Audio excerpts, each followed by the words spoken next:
Good morning. आज अपन पढ़ने जा रहे हैं डी फार्मेसी सेकेंड ईयर का एक सब्जेक्ट है जूरिस्प्रूडेंस।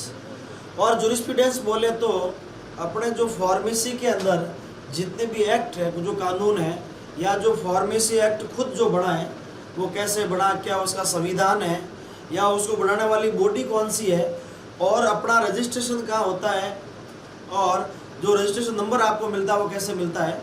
तो इन सब की स्टडी आज आप करेंगे।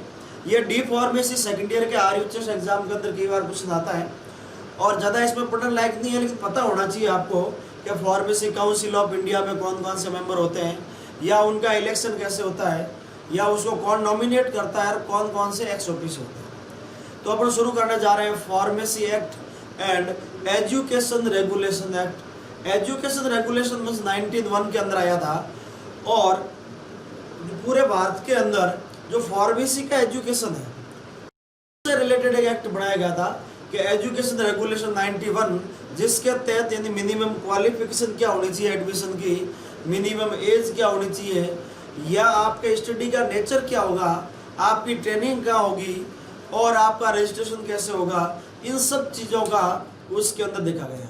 तो शुरू करते हैं pharmacy act and education regulation act. अब बात की जाए सबसे पहले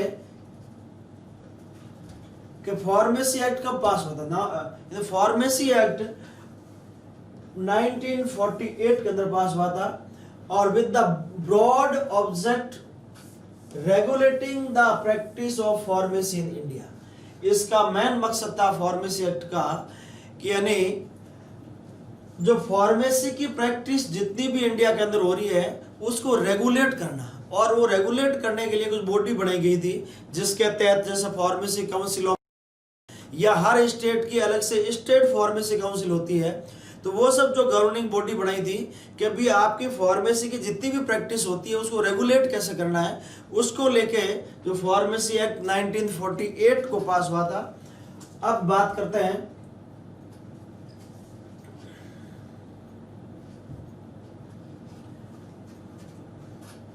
कि इसके अंदर कॉमन टर्मिनोलॉजी कुछ काम आ, जैसे लिखा है एग्रीमेंट या अप्रूवल। एग्रीमेंट मींस क्या होता है, जैसे अपन सिंपल भाषा में बोलते हैं ये दो लोगों के बीच में एग्रीमेंट होना, यानी आप कह सकते हैं जैसे अपने सेंट्रल काउंसिल जो होती है वो होती है फार्मेसी काउंसिल ऑफ इंडिया, और इसके अलावा हर स्टेट के अंदर स्टेट फार्मेसी काउंसिल होती है, और अगर दो स्टेट चाहे तो वो जॉइंट में भी एक जॉइंट स्टेट फार्मेसी काउंसिल बना सकता है। तो उनके बीच जो एग्रीमेंट होता है, टर्म मींस क्या होता है, agreement entered into the under section 20 state agreement regarding the constitution of state council. यानी अगर आप स्टेट काउंसिल का कॉन्स्टिट्यूशन बना रहे हैं या वो बना, तो दो स्टेट के बीच में जो एग्रीमेंट होता अंडर सेक्शन 20। नेक्स्ट बात करते हैं अप्रूवल। अप्रूवल मींस क्या होता है, means approval by the state council under the section of the 62 the course of study and examination in the pharmacy। यानी ये सेक्शन 62 के अंदर कौन कौन सा course of study and examination होगा फार्मेसी के अंदर, और आपका सेक्शन 14 के अंदर ये जो फॉरेन जो क्वालिफिकेशन का अप्रूवल देना होगा। ये अप्रूवल देने के लिए अगर बात करें examination and study of course क्या है, तो वो आता है आपके सेक्शन जो 62 के अंडर, एंड जो सेक्शन 14 के अंदर जो फॉरेन क्वालिफिकेशन को अप्रूवल देना है वो इसके अंडर आता है। नेक्स्ट बात करें सेंट्रल काउंसिल, तो आपको पता है कि सेंट्रल है यानी फार्मेसी काउंसिल ऑफ इंडिया, यानी आप कह सकते हैं ये सेंट्रल काउंसिल से मतलब सीधा सा है फार्मेसी काउंसिल ऑफ इंडिया। अब देखा जाए तो मेडिकल के अंदर जैसे डॉक्टर्स के medical council of India, nursing के नर्सिंग काउंसिल ऑफ इंडिया, इसी प्रकार BDS की BDS council of India and paramedical की जो पैरामेडिकल काउंसिल ऑफ इंडिया। तो आपने सेंट्रल काउंसिल कौन सी है, जो फार्मेसी काउंसिल ऑफ इंडिया। अब सेंट्रल रजिस्टर्ड मींस क्या कहते हैं, the registered of pharmacist maintain by the central council. अब देखिए होता क्या है कि जब आप रजिस्ट्रेशन अप्लाई करते हैं, आपने जिस स्टेट में करना है वह आपका पहले रजिस्ट्रेशन होता है और इसके बाद आपका नाम जाता है सेंट्रल काउंसिल के अंदर, यानी आप कह सकते हैं PCI बोले तो फार्मेसी काउंसिल ऑफ इंडिया। अब देखो सेंट्रल काउंसिल मीन्स क्या हुआ, register means A register of pharmacist prepared and maintained under the act. यानी फार्मेसी एक्ट के अंदर में आपका एक रजिस्टर्ड मेंटेन होता है, वो आपके स्टेट फार्मेसी काउंसिल में भी होता है और वो आपका ये सेंट्रल काउंसिल के अंदर भी होता है।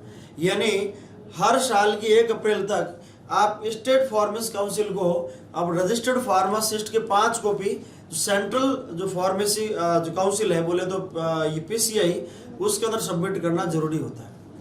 और अब रजिस्टर्ड फार्मासिस्ट कौन है? Means a person whose name is for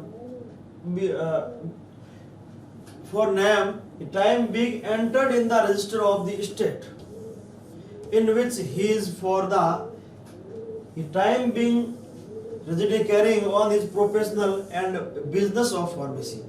means आपका स्टेट फार्मेसी काउंसिल के अंदर नाम एंटर होने के बाद आपको रजिस्ट्रेशन नंबर मिलता है और उसके बाद आप कोई प्रोफेशनल एंड बिजनेस एक्टिविटी कर सकते हैं।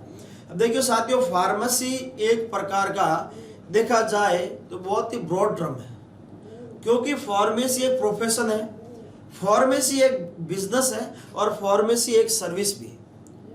यानी आप कह सकते हैं ये बहुत ही ब्रॉड और बहुत ही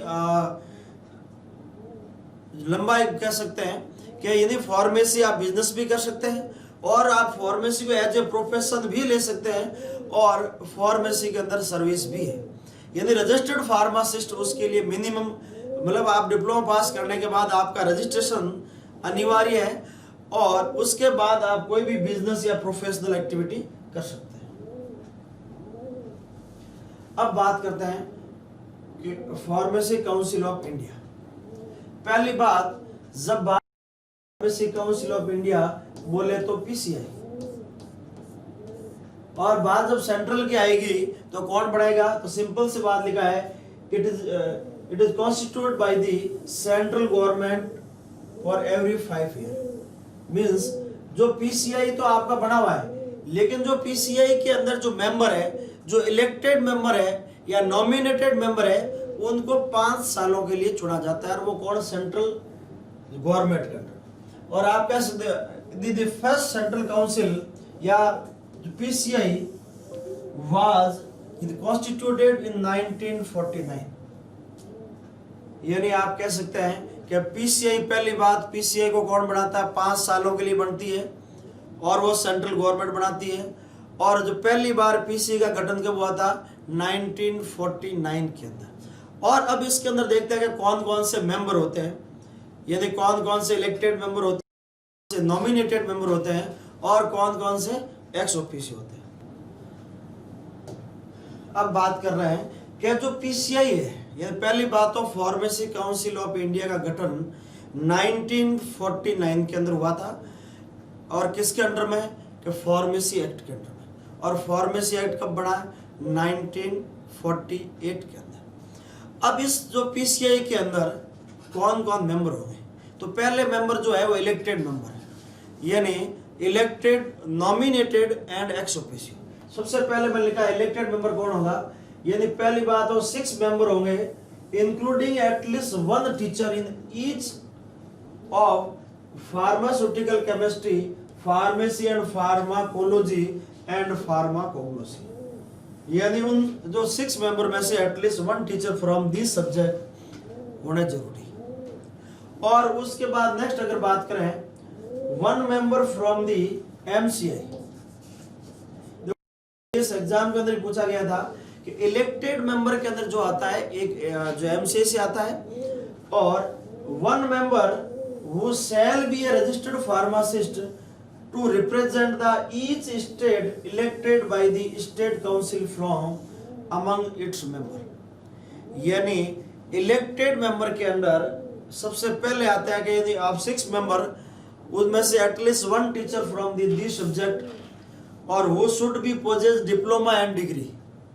यानी जो 6 मेंबर है उनमें से जो at least 1 teacher from this subject, जैसे pharmaceutical chemistry, pharmacognosy and pharmacology, and जो अब टीचिंग स्टाफ में से आ सकता है, बट उनके पास इंडियन यूनिवर्सिटी से या यूजीसी से एफिलिएटेड किसी यूनिवर्सिटी से डिप्लोमा एंड डिग्री होना अनिवार्य है। और दूसरा मेंबर होगा 1 member elected by the medical council of India among member, यानी वो अपना मेंबर में से एक मेंबर इलेक्टेड करके पीसीआई में भेजती है। और हर स्टेट से, हर राज्य से एक मेंबर एज ए रिप्रेजेंटेटिव जो आप सेंट्रल काउंसिल के अंदर जाते हैं। तो आप ये कह सकते हैं जो इलेक्टेड मेंबर है इसमें 3 कैटेगरी, पहला कि जो 6 मेंबर उनमें से at least 1 teacher from this subject और he should possess diploma and degree from the UGC affiliated university. और दूसरा 1 मेंबर फ्रॉम द एमसीआई, और प्रत्येक स्टेट से, ईच स्टेट से एक रजिस्टर्ड फार्मासिस्ट जो मेंबर उनमें से जो उस स्टेट को रिप्रेजेंट करे। यानी पीसीआई के अंदर जो पहला आपका भाग है वो है इलेक्टेड मेंबर, और दूसरा जो आपका आता है, अब बात करें नॉमिनेटेड। ये नॉमिनेटेड मींस जो गवर्नमेंट नॉमिनेट, मतलब इसमें इलेक्शन नहीं होते, गवर्नमेंट अब नॉमिनेट किसको करेगी ये, और ये कहां से करेगी। तो इसमें भी देखो 6 member including at least 4 person possessing degree और diploma in the pharmacy and engage in the practice of pharmacy. यानी उस 6 मेंबर में से एटलीस्ट 4 मेंबर ऐसे होने चाहिए, he should possess diploma and degree and he should be engage in the practice of pharmacy या pharmaceutical chemistry and nominated by the central government. जब बात अपन पीसीआई की कर रहे हैं और पीसीआई एक सेंट्रल काउंसिल है तो उसके अंदर नॉमिनेशन भी सेंट्रल गवर्नमेंट करती है, और बात जब स्टेट काउंसिल की आएगी तो उसके अंदर नॉमिनेशन कौन करेगा, स्टेट काउंसिल जो स्टेट गवर्नमेंट करेगी। तो ये जो 6 मेंबर में से एटलीस्ट 4 पर्सन ही should possess diploma and degree and he should engage in the practice of pharmacy, और 1 मेंबर फ्रॉम द यूजीसी और 1 member from the each state of India. यानी इलेक्टेड मेंबर की तरह इसमें नॉमिनेशन में भी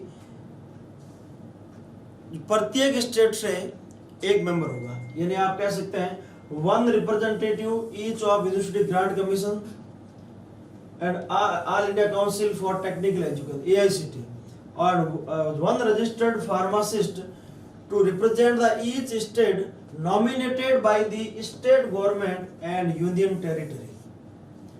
यानी जो स्टेट गवर्नमेंट के द्वारा या स्टेट जो आप जो फार्मेसी काउंसिल है उन्हीं में से एक नॉमिनेटेड प्रत्येक स्टेट के पास या यूनियन टेरिटरी का अधिकार होता है, वो एज ए नॉमिनेट कर सकती है पीसीआई के अंदर। तो फार्मेसी काउंसिल ऑफ इंडिया के अंदर 2 प्रकार के मेंबर आपके थे। पहला मेंबर था आपका इलेक्टेड, दूसरे प्रकार मेंबर्स जो थे वो थे नॉमिनेटेड। तीसरा जो आप मेंबर का प्रकार हो सकता है वो है एक्स ऑफिशियो।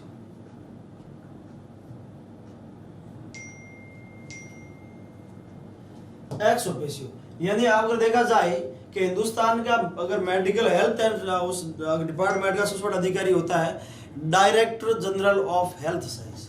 तो पहला एक्स ऑफिशियो कौन होगा, the director general of health science और the director of the central drug laboratory CDL, जो कि कलकत्ता के अंदर है। कहाँ है, कलकत्ता के अंदर। और the drug controller of India.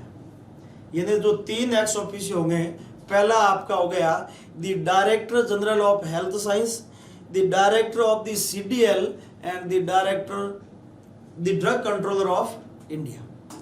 और अब बात आती है कि इलेक्टेड मेंबर हो गए, आपके नॉमिनेटेड मेंबर हो गए। अब इसमें प्रेसिडेंट कौन होगा, तो प्रेसिडेंट इन्हीं में से होगा। तो the president and the vice president of PC are elected by the member of council. यानी ये जो मेंबर है काउंसिल के, चाहे नॉमिनेटेड हो चाहे इलेक्टेड हो, वो उनमें से जो प्रेसिडेंट और वाइस प्रेसिडेंट को इलेक्टेड करेंगे। From the amongst themselves they hold office for maximum period of the 5 years, but they are eligible for the re-election and election are to be conducted in the prescribed manner and। तो सीधी सी बात है कि जो PCI हर 5 साल के लिए बनती है उसमें से जो प्रेसिडेंट और वाइस प्रेसिडेंट उन्हीं मेंबर में से बनेंगे, और उनका कार्यकाल 5 साल के लिए होता है, लेकिन वो दोबारा री इलेक्ट हो सकते हैं, लेकिन इलेक्शन आपका प्रेस्क्राइब मैनर के अंदर होना चाहिए। तो ये आपकी थी फार्मेसी काउंसिल ऑफ इंडिया। अब इसमें देखो डी फार्मेसी सेकेंड ईयर के डिस्क्रिप्टिव के अंदर तो ये चीजें आती है कि right the notes on the PCI. तो आप सिंपल पीसीआई क्या है, सेंट्रल काउंसिल है जो हर 5 साल के लिए बनती है, उस मेंबर के प्रकार आप लिख सकते हैं। और इसके अलावा जो फार्मासिस्ट एग्जाम के अंदर कई बार पूछा हुआ है कि साहब इनमें से पूछ लिया कि which one is not a ex officio of PCI. अब सिंपल से लिखा the director of the CDI. अब जो सीडीआरआई भी होता है तो वहां कंफ्यूज हो, सीडीआरआई लखनऊ के अंदर होता है और सीआरआई आपके कसौली के अंदर है, एंड वेटरनरी इंस्टीट्यूट जो है वो इज्जत नगर के अंदर है। तो एक्स ऑफिशियो है जो सीडीएल का डायरेक्टर है, ना कि सीडीआरआई। तो ये भी आपके फार्मेसी एग्जाम में, या फिर पूछ रहे जैसे एमसीआई का मेंबर किसके अंदर था, इलेक्टेड के अंदर था, नो की नॉमिनेटेड। और यूजीसी का आईआईसीटी की बात करें तो किससे है, नॉमिनेटेड मेंबर के अंदर आता है। अब बात करें education regulation act. Education regulation ER 1901। Education regulation से मतलब क्या है, यानी जितनी भी फार्मेसी की प्रैक्टिस या प्रैक्टिस से पहले आपको मिनिमम क्वालिफिकेशन क्या चाहिए, तो आपको फार्मेसी की प्रैक्टिस करने के लिए मिनिमम या मैक्सिमम क्वालिफिकेशन क्या चाहिए, डिप्लोमा इन फार्मेसी या डिग्री इन फार्मेसी, और उसके बाद में ही शुड बी रजिस्टर्ड फार्मासिस्ट।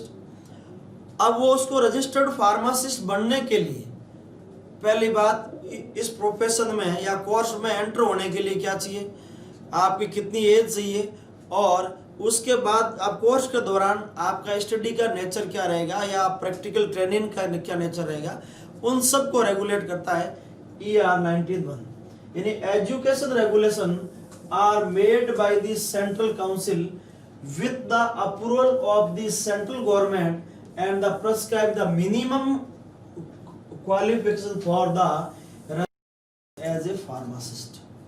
यानी ER को किसने बढ़ाया था, ये सेंट्रल काउंसिल ने बढ़ाया, और अप्रूवल किसने दिया, सेंट्रल गवर्नमेंट ने दिया। और उसमें एज ए रजिस्टर्ड फार्मासिस्ट होने के लिए आपको मिनिमम क्वालिफिकेशन क्या चाहिए। बात करें ER ने क्या प्रिस्क्राइब किया, पहला the nature and the period of the study and practical training. यानी आपका स्टडी का क्या नेचर रहेगा, कितना पीरियड रहेगा। तो बात करें जैसे डिप्लोमा 2 साल का होता है, फिर आपका प्रैक्टिकल ट्रेनिंग आपका 3 मंथ की या 540 आवर जो भी होनी चाहिए, हाँ 500 आवर होती है, तो उन सब का आपने डिसाइड किया। दूसरा the equipment and a facility to be provided for the student undertaking the approval course of study. यानी जो आप कोर्स ऑफ स्टडी के दौरान आपको कौन कौन सी फैसिलिटी या कौन कौन से इक्विपमेंट की रिक्वायरमेंट है, और आपको कौन कौन से सब्जेक्ट पढ़ाने हैं, ये subject of examination and the standard to be attend. यानी आपको स्टडी के दौरान कौन कौन से सब्जेक्ट की आपको स्टडी करवानी है। और नेक्स्ट है any other condition of admission for examination. यानी ER ने प्रिस्क्राइब किया कि आपको स्टडी क्या करनी है, आपको ट्रेनिंग कितना देना है, और उस ट्रेनिंग और स्टडी के दौरान में कौन कौन सी इक्विपमेंट, कौन कौन सी फैसिलिटी आपको देनी है, या कौन कौन से सब्जेक्ट आपको पढ़ाने हैं। तो ER बात करें तो ER को बनाया किसने था, ये सेंट्रल काउंसिल बोले तो PCI ने, और अप्रूवल किसने दिया था, सेंट्रल गवर्नमेंट ऑफ इंडिया ने। अब अगर बात करें अकॉर्डिंग टू ER, कि ये बात होगी कि आपको जो क्या पढ़ाना है, क्या ट्रेनिंग देनी है, वो सब ER के अंदर। जब आपने डिप्लोमा सेकेंड ईयर होने के बाद तो क्या लिखा है कि जो आप ट्रेनिंग लेते हैं वो ट्रेनिंग कहाँ ले सकते हैं।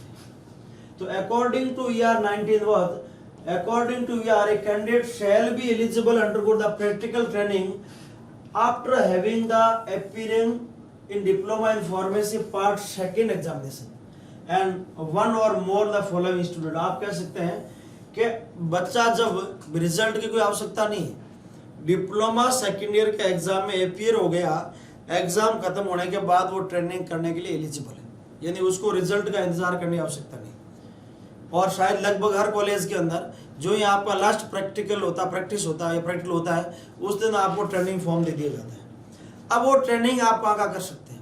तो पहली ट्रेनिंग आप कोई गवर्नमेंट हॉस्पिटल डिस्पेंसरी में कर सकते हैं, या कोई प्राइवेट हॉस्पिटल जो गवर्नमेंट रिकॉग्नाइज पीसीए से रिकॉग्नाइज वहाँ कर सकते हैं, या फार्मेसी, केमिस्ट एंड ड्रगिस्ट।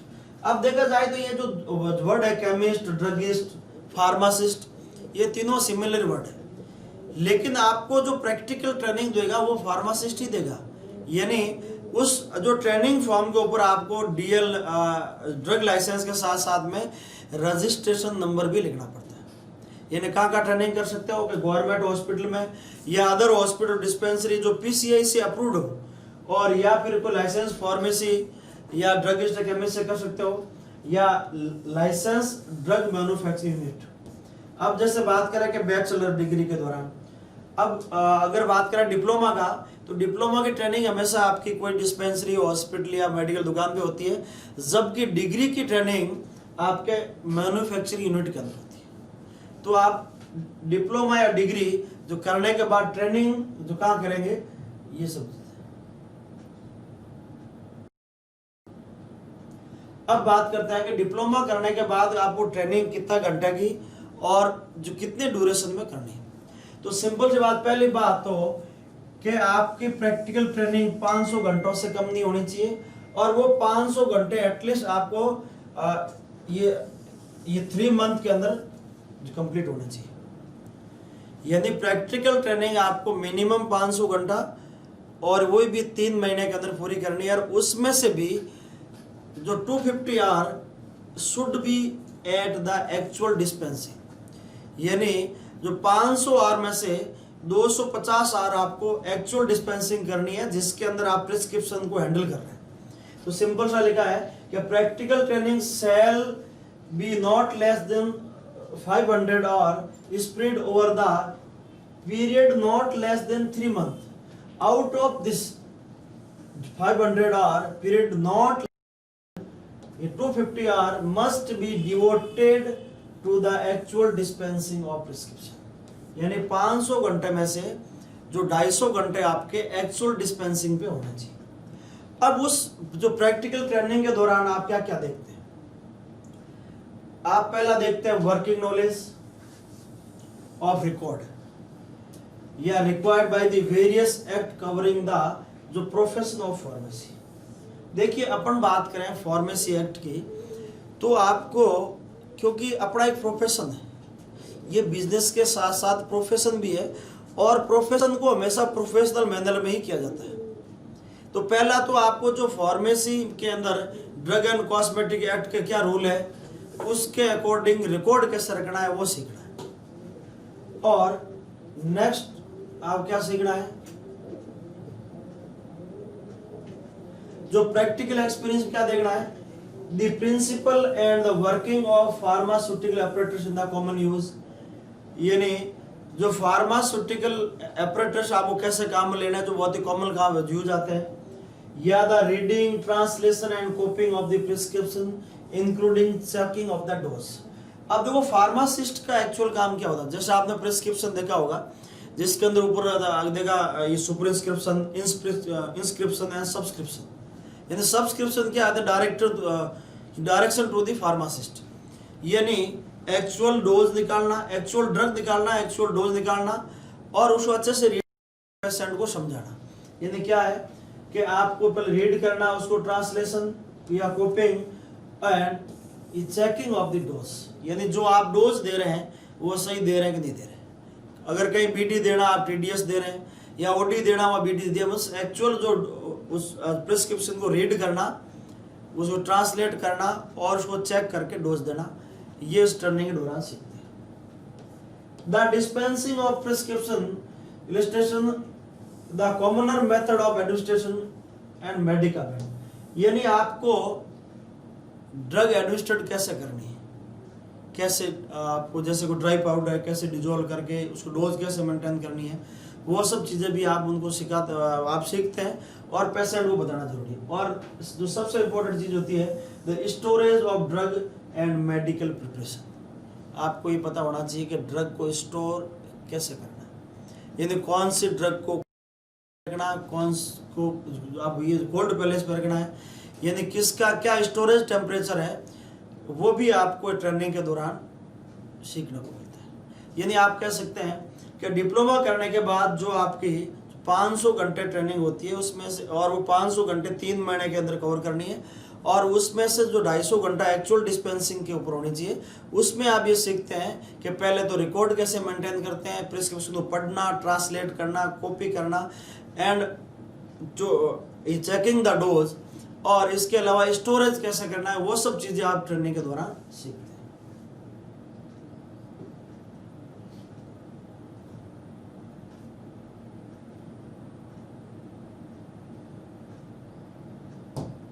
बात करें अप्रूवल ऑफ पीसीआई,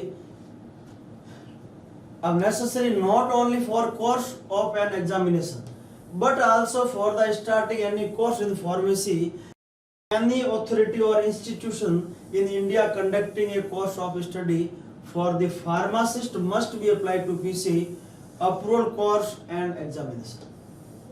यानी आप ये कह सकते हैं फार्मेसी इस प्रोफेशन के अंदर नई कॉलेज खोलने से लेके अप्रूवल से लेके आप कोर्स को कंडक्ट करने से लेके उन सब का अप्रूवल आपको फार्मेसी काउंसिल ऑफ इंडिया से लेना पड़ेगा। अब देखिए बात कर रहे हैं सेंट्रल रजिस्टर्ड, क्यों बात हम किसी कर रहे थे पीसीआई की। अब देखो सेंट्रल रजिस्टर्ड के अंदर कभी भी सीधा रजिस्ट्रेशन अपना नहीं होता है।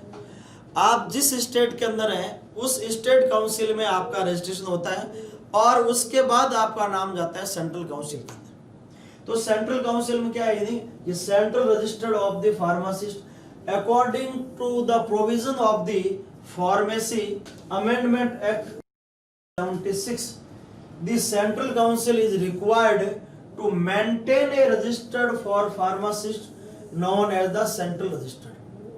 यानी फार्मेसी एक्ट 19 जो अमेंडमेंट हुआ था 1976 के अंदर, उसके अंदर यह था कि भी सेंट्रल काउंसिल को जरूरी है एक रजिस्टर्ड मेंटेन करें जिसके अंदर जितने भी रजिस्टर्ड फार्मासिस्ट है उनका नाम रहेगा। अब वो कैसे होगा एंट्रीज में, this register contain the name of all person for the time being enter in the register of the different state। यानी जो डिफरेंट स्टेट के अंदर किसी फार्मासिस्ट का रजिस्ट्रेशन हुआ है उसका एज इट इज डाटा किसके पास जाता है, पीसीए के पास में, और वो एक सेंट्रल रजिस्टर्ड मेंटेन करता है जिसमें के अंदर रजिस्ट्रेशन नंबर रहते हैं। और each state of council is required to apply 5 copies of registered to the central council as soon as 1st April of every year। यानी 1 अप्रैल के बाद जितना भी रजिस्ट्रेशन स्टेट काउंसिल के अंदर हुआ है उसकी 5 कॉपी आपकी सेंट्रल काउंसिल के पास जाती है और वो सेंट्रल रजिस्टर्ड मेंटेन करती है। और इन ऑल एडिशन और amendment in the state registered should be inform to the PCI by the registrar. यानी जो संबंधित हर स्टेट का रजिस्ट्रार को अगर कुछ आपने ऐड किया है या कुछ अमेंडमेंट किया है तो उसकी इंफॉर्मेशन सेंट्रल काउंसिल को देने की जिम्मेदारी स्टेट के रजिस्ट्रार की होती है। तो ये आपका हो गया कि central registered of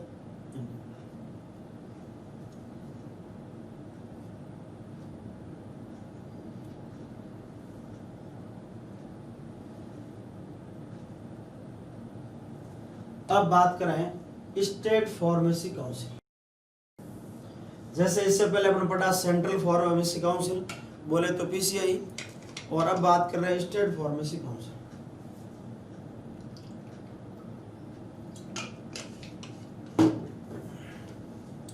state pharmacy council में हर राज्य के अंदर होगी। State pharmacy council and joint state pharmacy council are constituted by the state government। 2 or more state may also agree that the state council of one state shall serve the need of other।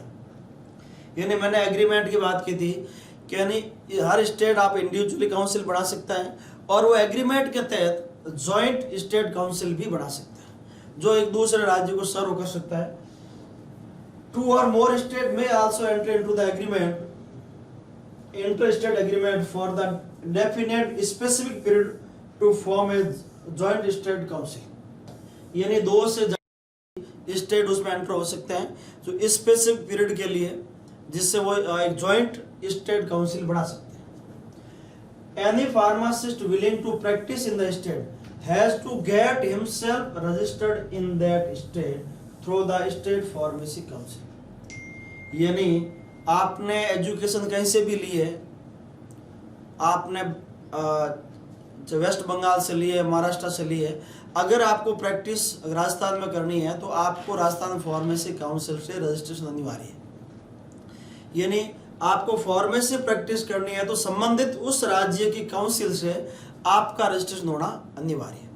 और वो state council आपकी individual हो सकती है, वो joint भी होती है, एक स्पेसिफिक टाइम के लिए या पीरियड के लिए होती है।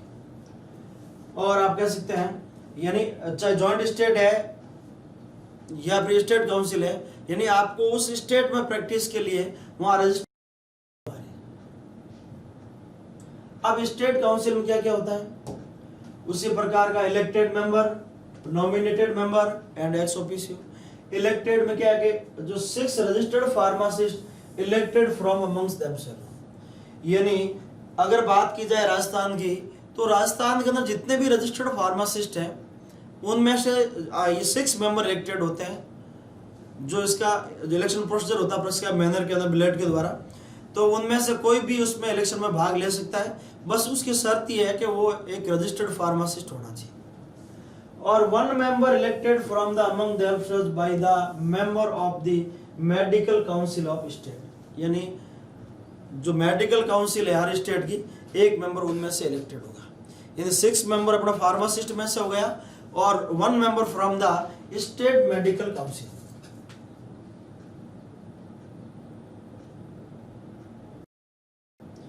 अब बात करें नॉमिनेटेड मेंबर की, तो नॉमिनेट कौन करता है, जो 5 member of whom at least 3 shall be possessing diploma and degree in pharmacy and pharmaceutical chemistry and be registered pharmacist nominated by the state government। तो सिंपल सी बात है, जब स्टेट गवर्नमेंट की बात कर रहे हैं, स्टेट काउंसिल की बात करते हैं, नॉमिनेशन भी स्टेट गवर्नमेंट करती है। और जो 5 में से एटलीस्ट ये 3 मेंबर आप should possess the diploma and degree and should be registered pharmacist.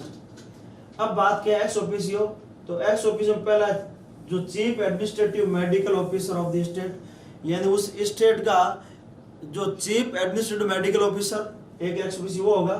दूसरा officer in charge of drug and cosmetic act 1940, यानी स्टेट के अंदर जैसे अपने राजस्थान में राजस्थान ड्रग कंट्रोलर है, उसी प्रकार जो स्टेट का इंचार्ज होगा अकॉर्डिंग टू ये ड्रग एंड कॉस्मेटिक।